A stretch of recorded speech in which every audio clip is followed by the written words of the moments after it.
Good evening, Dr. Becker. My name is Steven Slater. I'm your student from the Chicago School of Professional Psychology, FL 612, Psychology of the Lifespan. And this is my video project for Unit 2, Steven's Lifespan Story.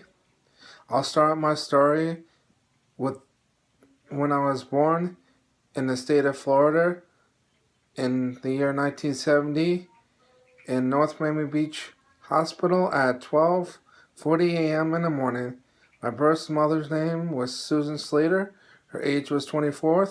My birth father's name was Howard Slater. His age was 26. I grew up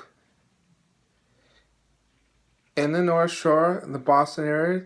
I started my growing up in Salem, Massachusetts, till I was like 5 years old.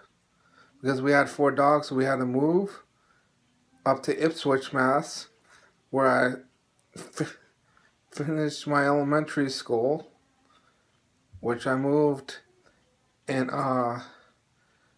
November 4th, 1982, to Middletown, New York, to be by my grandmother, Shirley Kramer, my mother's mother, who lived in the Catskills in New York State in the village of Woodridge.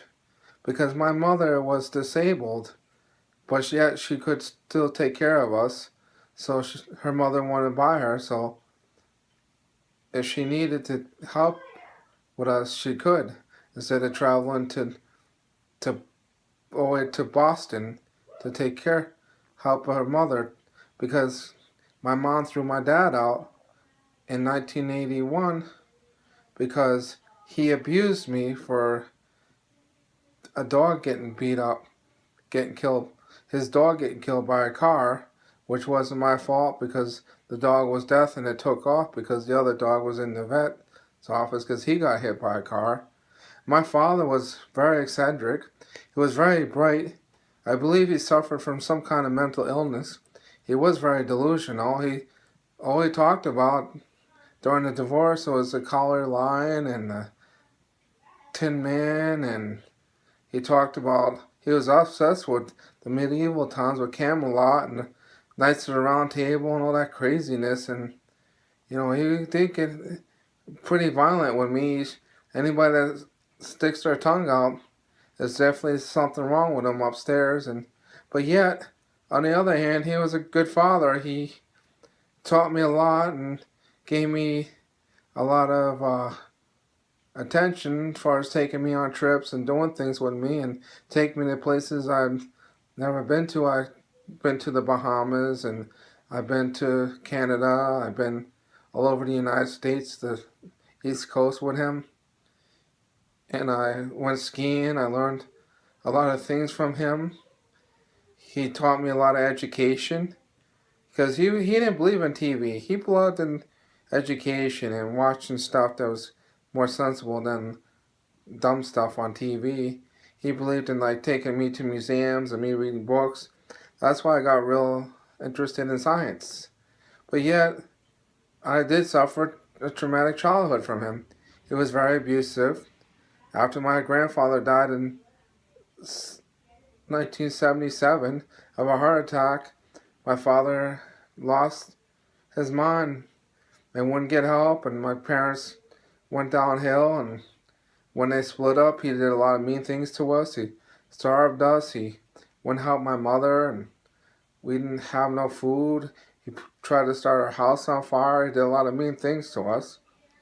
And now I don't even speak to him. He doesn't even acknowledge me. I graduated from college in 2005 with my bachelor's with honors. He didn't care. I graduated with 2 associates. He didn't care. He don't care I'm in grad school like my brothers. I have 3 stepbrothers. They're all got masters. And he doesn't acknowledge because I wasn't the perfect son because I had a mental impairment because of my mother. She was born mildly retarded because of what happened at birth with her mother. having lack of oxygen because of bacterial pneumonia and affecting my mom's brain. That's probably what happened with me. I inherited her genes, but yet I inherited his brains and his high knowledge and IQ. That's why I was able to make it through college. That's why I'm able to make it on my own. But yet, if I look at the pathology in my family, this, disease to be concerned about. I gotta watch my weight and watch my sugar on my mom's side because of diabetes, and I gotta watch on my father's side with hypertension and heart attacks. And I also, my grandmother's sister had stomach cancer, so there might be some cancer somewhere in the family too. So I gotta watch with the genetics that I'm not at risk for cancer. And I do testing. I do CBCs and stuff to make sure I don't have cancer cells developing. And I do go for tests, and I try to keep my weight down and reduce the risk of disease because I had hereditary issues.